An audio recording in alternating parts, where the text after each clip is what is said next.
I believe this is an absolute failure of intelligence. We cannot shy away from that. ये कहना कि जी हमारी नाकामी नहीं हुई। एलओसी पर चुपचाप पहुंचे पाकिस्तानी आर्मी के 30 से 40 लोग, नियंत्रण रेखा पर शुरू कर दिया कंस्ट्रक्शन।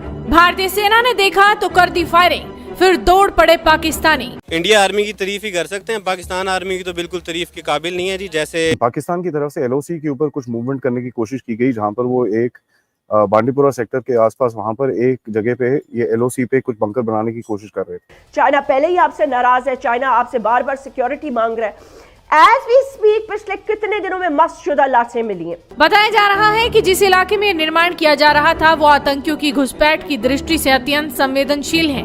बेसिकली रेड फ्लैग जो ड्रिल के हिसाब से लगाया गया था उसको इग्नोर करा, और जैसे ही इग्नोर करा इंडियन आर्मी ने उनके ऊपर एक फायर खोला।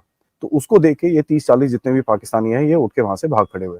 तो पाकिस्तान की जो आर्मी और इंडिया की आर्मी को मैच तो नहीं है ना बिल्कुल भी। अभी टीटीपी ने जो है वो दोबारा से एक तरह से पाकिस्तान को धमकी दे दी है। क्या करेंगे ये लोग? हमने तो बहुत खुशियां मनाई थी कि जी तालिबान आ गए। दोस्तों, यहाँ से ये बात साबित होती है कि दुनिया का कोई भी बड़ा मुल्क हो वो तो इंडिया यूथ और इंडिया की लीडरशिप के बगैर जो है आगे बढ़ता हुआ दिखाई नहीं दे रहा। कर्जों ने अवाम को माली तौर पर पावरलेस कर दिया है।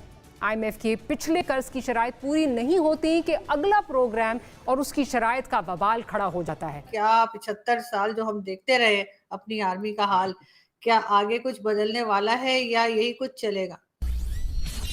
हेलो फ्रेंड्स, जय हिंद। हिंदुस्तान स्पेशल में आपका स्वागत है। दोस्तों, विधानसभा चुनाव के दौरान पाकिस्तान कोई ना कोई शरारत करने से बाज नहीं आ रहा।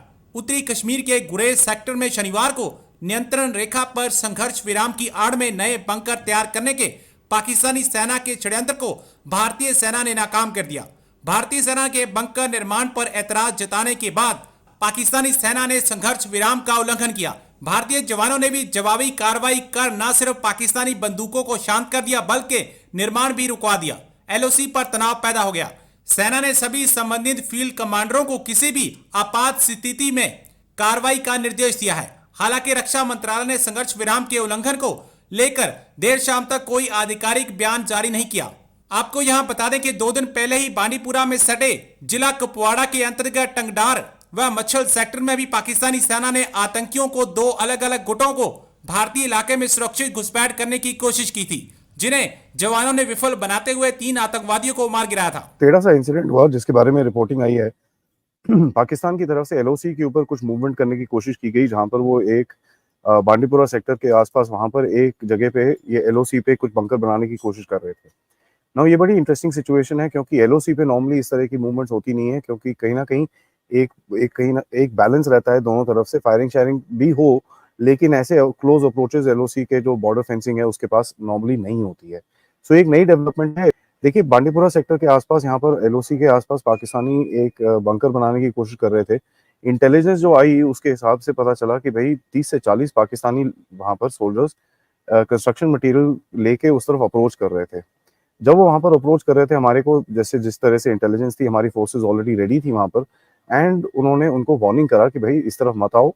एज पर जो एक अग्रीड ड्रिल है दोनों कंट्रीज के बीच में, अग्रीड ड्रिल ये कहती है कि भाई जब भी ऐसा कुछ इंसिडेंट हो तो एक रेड फ्लैग दिखाया जाता है where the other side is feeling threatened, and जो पहली साइड होती है जो एक्शन ले रही होती है उसको ये समझ में आना चाहिए कि भैया नेक्स्ट अभी एक्शन ही कुछ गोली वोली चलेगी। इसी तरह पाकिस्तानियों ने भी उसको बेसिकली रेड फ्लैग जो ड्रिल के हिसाब से लगाया गया था उसको इग्नोर करा, और जैसे ही इग्नोर करा इंडियन आर्मी ने उनके ऊपर एक फायर खोला। और ये नॉर्मली वार्निंग शॉट्स होते हैं, इज नॉट टारगेटेड शॉट्स। तो उनके आसपास कहीं गोली वोली चलाते हैं वो, तो उसको देख के ये 30-40 जितने भी पाकिस्तानी हैं ये उठ के वहां से भाग खड़े हुए। ना ये चीज हमको बड़ा ध्यान से देखनी पड़ेगी कि भाई JNK में वैसे भी अभी इलेक्शन का टाइम है, और यहाँ पर कहीं ना कहीं एक इंस्टेबिलिटी क्रिएट करने के लिए पाकिस्तानी लोग, पाकिस्तानी आर्मी, पाकिस्तानी ISI और पाकिस्तानी एस्टेब्लिशमेंट बहुत ट्राई और कोशिश करती रहेगी। क्या 75 साल जो हम देखते रहे अपनी आर्मी का हाल, क्या आगे कुछ बदलने वाला है या यही कुछ चलेगा? आरजू, इस सवाल का जवाब देने से पहले ना मुझे एक वो लतीफ़ा याद आ गया कि एक बीवी अपने शौहर से कहती है कि फ़र्ज़ करें कि अगर मैं आपसे प्यार से बात करूं और आपसे 1 साल तक लड़ाई ना करूं, तो इसके ऊपर ना शौहर ने जोर जोर से हंसना शुरू कर दिया।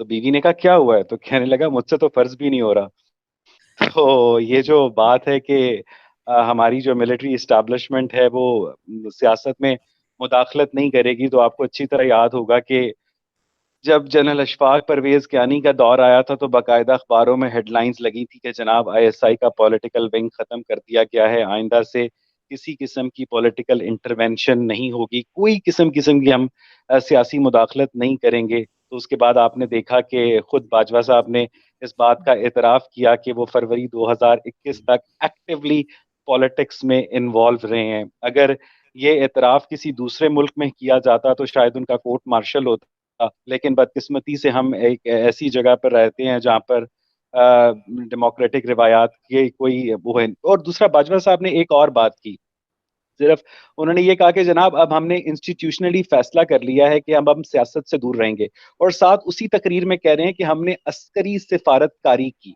यानी वो अस्करी सिफारतकारी से मुराद ये है कि कभी मैंने शाह सलमान से मुलाकात की, उनसे जाकर पाकिस्तान के लिए पैसे मांगे, कभी मैंने चाइना के सदर शी जिनपिंग से मुलाकात की, उनसे जाकर पैसे के लिए मांगे।